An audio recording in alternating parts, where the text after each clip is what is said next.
Guarantee देता हूं कि इसके बाद आपको कैंडलस्टिक पैटर्न के ऊपर कोई और वीडियो देखने की जरूरत नहीं पड़ेगी और इसके बाद आप सभी कैंडलस्टिक पैटर्न्स को सीख चुके होंगे। कैंडलस्टिक पैटर्न्स को समझने के लिए आपको सबसे पहले यह समझना होगा कि एक कैंडल बनती कैसे है।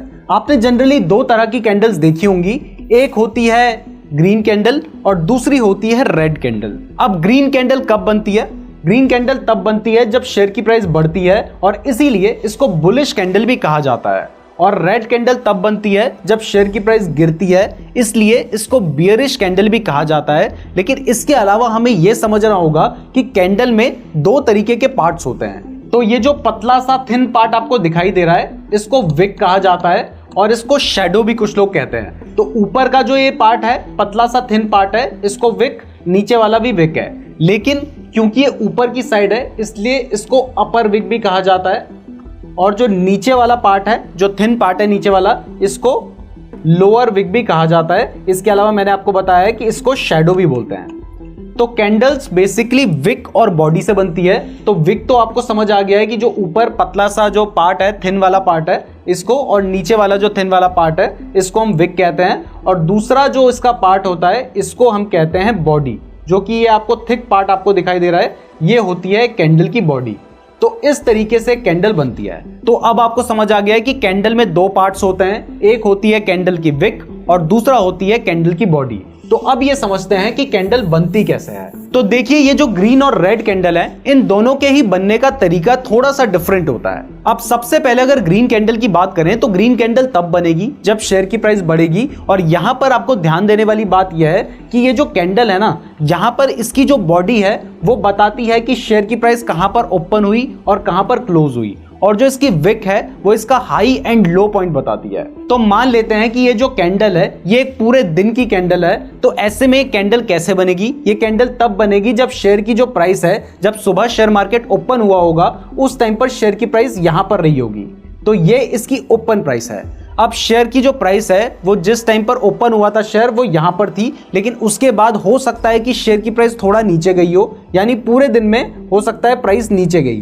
तो जो ओपन प्राइस थी वहां पर कैंडल की बॉडी स्टार्ट हुई और उसके बाद प्राइस नीचे गिरने लगी। अब गिरकर प्राइस यहां तक आई होगी तो ये इसका लो पॉइंट हो गया। हमने यहाँ पे मेंशन भी कर रखा है। तो जहां तक नीचे आपको विक दिखाई देगी वो उसका लो पॉइंट होगा। अब हो सकता है कि एक दिन में शेयर की प्राइस यहां पर ओपन हुई, अब प्राइस नीचे तक आ गई थी लो तक, लेकिन लो के आने के बाद हो सकता है कि प्राइस रिकवर हुई, अपनी जो ओपन प्राइस थी उससे भी ऊपर जाने लगी। जाते जाते जाते जाते प्राइस टॉप तक यहां तक पहुंची, यानी जो विक का अपर पार्ट है यहां तक प्राइस गई। लेकिन जब मार्केट क्लोज हुआ उस टाइम तक प्राइस थोड़ा नीचे आई और यहां पर आने के बाद प्राइस क्लोज हो गई।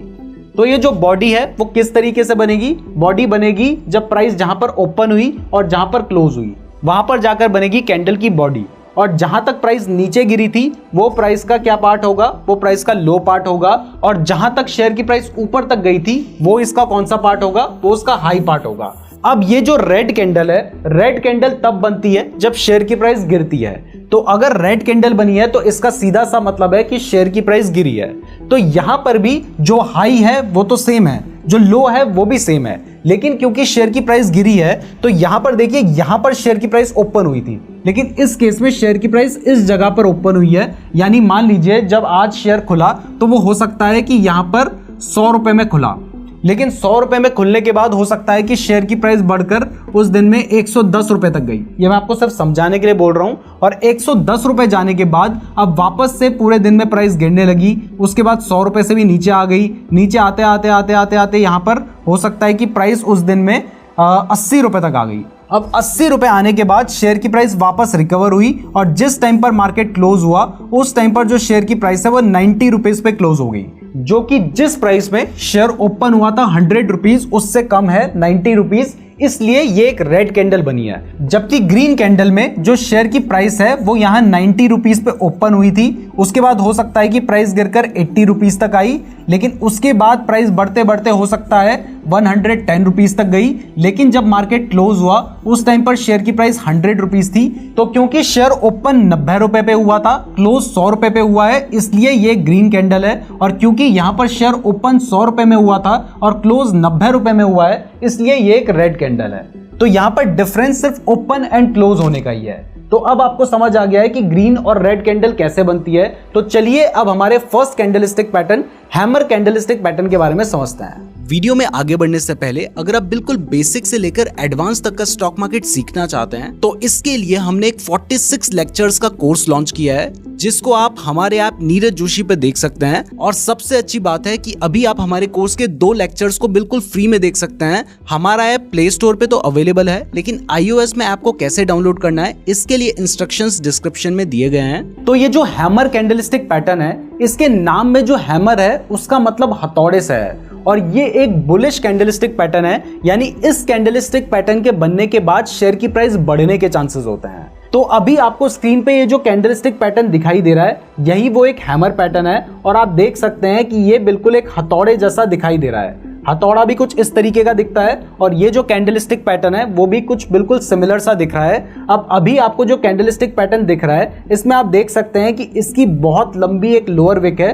लेकिन इसके ऊपर कोई भी अपर विक नहीं है। अब मान लीजिए किसी केस में यहाँ पर एक छोटे से विक होती, तब भी उसको हैमर ही कंसीडर किया जाता है। तो अगर मान लीजिए कहीं पर छोटी सी विक आपको देखने को मिलती है, तो उसको भी आप हैमर कैंडलस्टिक पैटर्न ही कंसीडर करेंगे। लेकिन फिलहाल यहाँ पर कोई भी विक ऊपर की साइड पर नहीं है, तो हैमर पैटर्न कुछ इस तरीके का दिखाई देता है। इसके साथ ही आपको बता दूं कि यहां पर अभी आपको ये एक ग्रीन कलर का पैटर्न दिखाई दे रहा है, लेकिन मान लीजिए अगर ये रेड कलर का भी होता, तब भी हम इसको हैमर कैंडलस्टिक पैटर्न ही कंसीडर करते, और तब भी ये बुलिश पैटर्न ही होता। यानी इस पैटर्न के बनने के बाद शेयर की प्राइस बढ़ेगी जब भी ये पैटर्न बनता है। अब यहाँ पे क्लियर कर दूं कि हर बार कोई भी रूल्स फॉलो नहीं होते हैं। लास्ट में मैं आपको कुछ ऐसे तरीके बताऊंगा जिससे आप कंफर्म कर सकते हैं कि जो कैंडलस्टिक पैटर्न बन रहा है उसके बाद शेयर की प्राइस बढ़ेगी या फिर नहीं बढ़ेगी, क्योंकि कई बार फेक सिग्नल्स भी मिलते हैं। तो ये जो कैंडलस्टिक पैटर्न है, अब ये बन कैसे रहा है उस पर ध्यान देते हैं। तो देखिए, हमने आपको बताया है कि ग्रीन कैंडल कब बनती है। ग्रीन कैंडल बनती है जब शेयर की प्राइस यहाँ पर ओपन हुई, ओपन होने के बाद शेयर की प्राइस हो सकता है नीचे तक गई, यानी ये इसका लो पॉइंट है, और ऊपर जाने के बाद यहाँ पर शेयर की प्राइस हो गई क्लोज। अब इसके बाद अगर हल्की सी ऊपर विक होती तो यहाँ पर ये इसका हाई पॉइंट हो जाता। तो इस तरीके से ग्रीन कैंडल बन रही है। तो इस कैंडल के बनने का मतलब क्या है? इस कैंडल के बनने का मतलब यह है कि शेयर की प्राइस ओपन हुई, ओपन होने के बाद यहाँ पर सेलर्स काफी हावी हो गए और उसको नीचे की तरफ ले जाने लगे। लेकिन एक्चुअल में यहां पर जो बुल्स हैं या फिर जो बायर्स हैं, उनकी डोमिनेंस है, जिसकी वजह से इतना नीचे ले जाने के बाद भी उन्होंने वापस से शेयर की प्राइस को रिकवर किया। यानी ज्यादा बायर्स इस शेयर में आ गए और उसके बाद प्राइस बढ़ने लगी। जहां पर शेयर की प्राइस ओपन हुई थी उससे भी ज्यादा बढ़ने लगी और बढ़ते बढ़ते ऊपर जाकर क्लोज हो गई। और ऊपर जहां पर ये क्लोज हुई है वहीं के आसपास इसका हायर पॉइंट भी है, जिसकी वजह से ये एक हैमर कैंडल बनी है। और इससे हमें समझ आ रहा है कि क्योंकि प्राइस बहुत ज्यादा नीचे गिर गई थी और उसके बाद बायर्स इसको वापस ऊपर रिकवर करके लेकर आए, तो इसका मतलब है कि यहां पर जो बायर्स हैं उनके हाथ में कंट्रोल है। तो ये कैंडल जब भी बनेगी उसके बाद शेयर की प्राइस बढ़ने के चांसेस होंगे। लेकिन यहां पर ध्यान रखने वाली बात यह है कि ये जो हैमर कैंडल जब बनती है ना, उस टाइम पर आपको इस बात का ध्यान रखना है कि जो इसकी लोअर विक है वो इसकी बॉडी के एटलीस्ट 2 टाइम्स होनी चाहिए, तभी उसको हैमर कैंडल कंसीडर किया जाएगा। और सबसे ज्यादा इंपॉर्टेंट पॉइंट यह है कि एक हैमर कैंडल तभी बुलिश सिग्नल देगी जब वो डाउन ट्रेंड में होगी। यानी पहले शेयर की प्राइस गिर रही थी, उसके बाद यहां पर बायर्स के हाथ में कंट्रोल आया है, तो इसका मतलब है कि यहां से शेयर की प्राइस बढ़ सकती है। यानी इससे पहले जो स्टॉक है वो डाउन ट्रेंड में होना चाहिए। तो ये कुछ कंडीशंस एक हैमर कैंडल में फॉलो की जाती है। अब आपको ये तो समझ आ गया है कि हैमर कैंडल बनी कैसे है। तो चलिए अब ये समझते हैं कि इसमें ट्रेड कैसे लेना है। तो यहां पर आप देख सकते हैं कि ये एक हैमर कैंडल है। ये भले